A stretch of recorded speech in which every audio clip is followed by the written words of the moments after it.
Hello বন্ধুরা, আবারও আমার একটা নতুন ব্লগে তোমাদের সবাইকে স্বাগত। দেখতেই পাচ্ছ, মামার বাড়ি যেদিন গেছিলাম বিয়ে বাড়িতে, সেই দিন এইরকম অবস্থা করে রেখে গেছিলাম পিটিটাকে।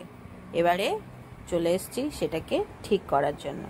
গুছিয়ে না রাখলে জিনিসটা দেখতে আর ভালো লাগে বলো? যাই হোক, দেখো একদম গোছানো। পিটিতে একটু কাজ ছিল, সেটা করে নিলাম। আর তারপরে আজকের কিন্তু রাত্রে আমাদের মেলায় যাওয়ার কথা আছে। যদি যাই সবটা তো তোমাদের সঙ্গে শেয়ার করব।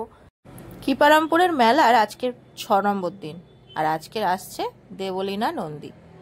ওর গান শোনার জন্যই এত রাত্রে বেরিয়েছি মেলাতে।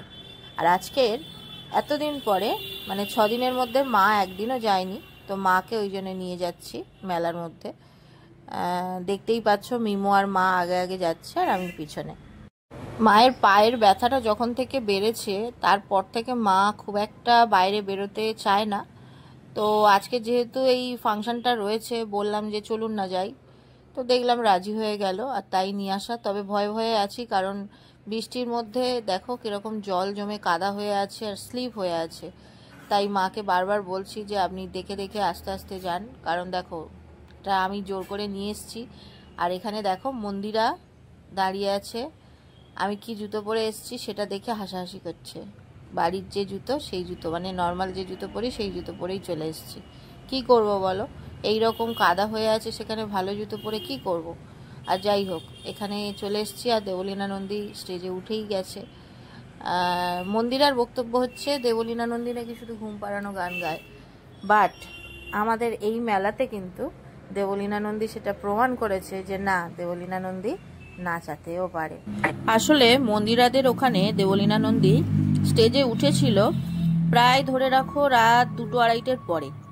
তো স্বাভাবিকভাবে ওই সময় মানুষের এনার্জি লেভেল একদম নেই বললেই চলে, সেরকম হয়ে গেছিল।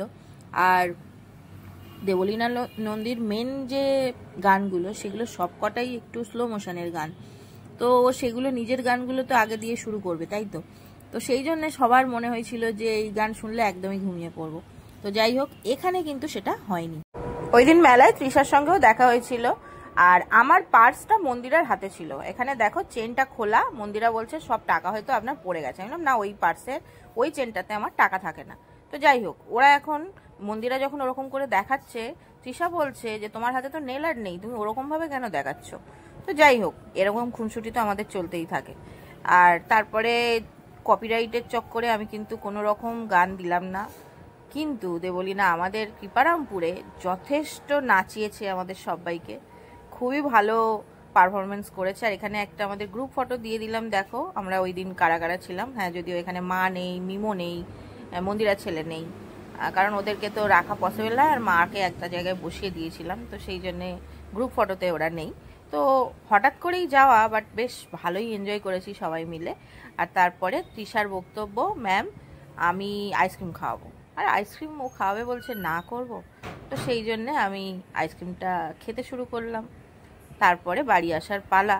বাড়ির দিকে যাচ্ছি, তখনই পাড়ার কিছু পরিচিতদের সঙ্গে দেখা হলো, এবং তখন মা অনেকদিন পরে তাদেরকে দেখতে পেয়ে তাদের সঙ্গে কথা বলছে।